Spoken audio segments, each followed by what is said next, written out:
हाजीपुर में चिराग पासवान ने कहा कि तेजस्वी यादव खुद डबल वोटर आईडी कार्ड रखने के आरोप में घिरे हैं, फिर भी वे डिप्टी सीएम विजय सिन्हा पर आरोप लगा रहे हैं।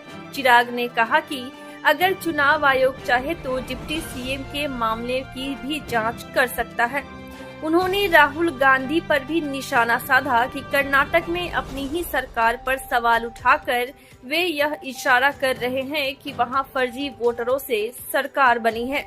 चिराग ने कहा कि अगर वोटर लिस्ट पर किसी को संदेह है तो उसे इंटेंसिव रिवीजन प्रक्रिया से भी सुधारा जा सकता है।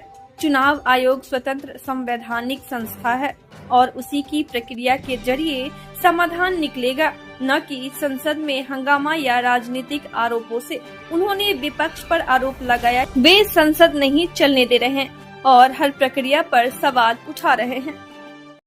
मैं सीतामढ़ी पहुंचा, पर वहां पर जिस तरीके से मौसम की वजह से कार्यक्रम को थोड़ा प्रीपोन किया गया और मेरा पटना में उससे पूर्व निर्धारित कार्यक्रम था, आप सबसे बातचीत कर ही मैं यहाँ से निकला था, पर क्योंकि बरसात थी, बरसात की वजह से रास्ते में जाम बहुत ज्यादा था और जब तक हम वहाँ पर पहुँचे तब तक कार्यक्रम समाप्त हो चुका था।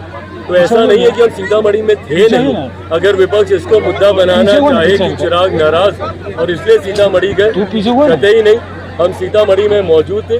कार्यक्रम में पहुंचते तक क्योंकि जाम इतना ज्यादा था बरसात की वजह से, वहां पहुंचने में विलम्ब हुआ, इसीलिए मंच पे हमारी उपस्थिति दर्ज नहीं हुई। पर मैं पुनः बता दूं, चिराग सीतामढ़ी क्यों नहीं थे, चिराग व्यवस्था पे सवाल उठा रहे हैं, ये तमाम बातों के पीछे की सोच वही है कि क्या दरार है गठबंधन में, क्या चिराग, क्योंकि मेरा एक इतिहास भी रहा है भैया 2020 वाला, तो इन बातों को बहुत सहजता से रोल आउट कर दिया जाता है कि भैया 2020 में चिराग ने ऐसा किया था, इसीलिए चिराग इस बार भी ऐसा ही करने जा रहे हैं। कतई ऐसा चिराग नहीं करने जा रहा है। मजबूती से गठबंधन के साथ हम लोग हैं और ये गठबंधन अपने में एक विनिंग कॉम्बिनेशन है और ऐतिहासिक जीत की ओर हम लोग अग्रसर हो रहे हैं। विधायक जी यहाँ पर मौजूद है, इनसे पूछ लीजिए भैया हाजीपुर में किस मजबूती के साथ पुनः अपना वोटर आईडी कार्ड चेक कर लिया है, जो डबल हो रहे हैं, अब तो डिप्टी सीएम का भी आ गया है। अब बताइए कौन उठा रहा है, नेता प्रतिपक्ष, जिनका अपना वोटर आईडी डबल उसके संदेह में है। भाई आपसे तो चुनाव आयोग ने सवाल जवाब भी तलब कर लिया है, आप अपना स्पष्टीकरण दीजिए ना। अगर उप मुख्यमंत्री जी का भी इस तरीके से सामने आया, चुनाव आयोग चाहेगा तो उस पर भी जांच करेगा। और इसीलिए तो भैया क्योंकि बार बार आप ये सवाल उठाते हैं, राहुल जी ने क्या किया, अपनी ही सरकार पे सवाल उठा दिए कर्नाटका में जाके। तो वो ये कहना चाह रहे हैं ना कि कर्नाटका की उनकी सरकार फर्जीवाड़ा की सरकार है, फर्जी वोटरों से बनी हुई सरकार है, यही कहना चाह रहे हैं ना। सवाल आप उठाएंगे, उसके जवाब में जब चुनाव आयोग प्रक्रिया का इस्तेमाल करेगा तो उस प्रक्रिया पे भी आप सवाल उठाएंगे। तो क्यों जाते हैं आप चुनाव आयोग के दरवाजे पे? एक साथ चुनाव हुए झारखंड के, महाराष्ट्र के, झारखंड आप जीते सब थी, वोटर आईडी सब ठीक, वहाँ पे वोटर लिस्ट भी सब थी। महाराष्ट्र में आज तक हमको सुनाया जाता है कि भैया हम लोग फर्जीवाड़ा से हम लोग चुनाव जीते हैं, फर्जी वोटर बना के। तो बार बार आप जाइएगा, तो कैसे इसको ठीक किया जाएगा? अगर आपको इस बात का संदेह है वोटर लिस्ट को लेकर, कैसे ठीक किया जाएगा? इंटेंसिव रिवीजन से ही। अब जब इंटेंसिव रिवीजन कराया जा रहा है, अब इन्होंने कर्नाटका को लेकर कई इन्होंने उदाहरण भी दिए। अब मान लीजिए उसको गंभीरता से लेते हुए चुनाव आयोग कल को अब अगर कर्नाटका में चला जाए एसआर लेकर, तो ये उस पर भी हंगामा करेंगे कि भैया क्यों एसआर करा रहे हैं। तो भैया क्यों आप दिखा रहे हैं कि एक वोटर 4 जगह वोट दे रहा है? क्यों आप दिखा रहे हैं कि भैया कैसे फर्जी वोट वहाँ पे बनाए गए? तो जब आप सवाल उठाइएगा तो उसका समाधान यही प्रक्रिया, पर इस पर भी आपको हंगामा करना है। आप भारत की संसद नहीं चलने देते, वहाँ पे आप लोगों ने जाम लगा के रखा हुआ है। क्यों? कि सरकार इस पे बहस कराए। कैसे सरकार बहस कराए?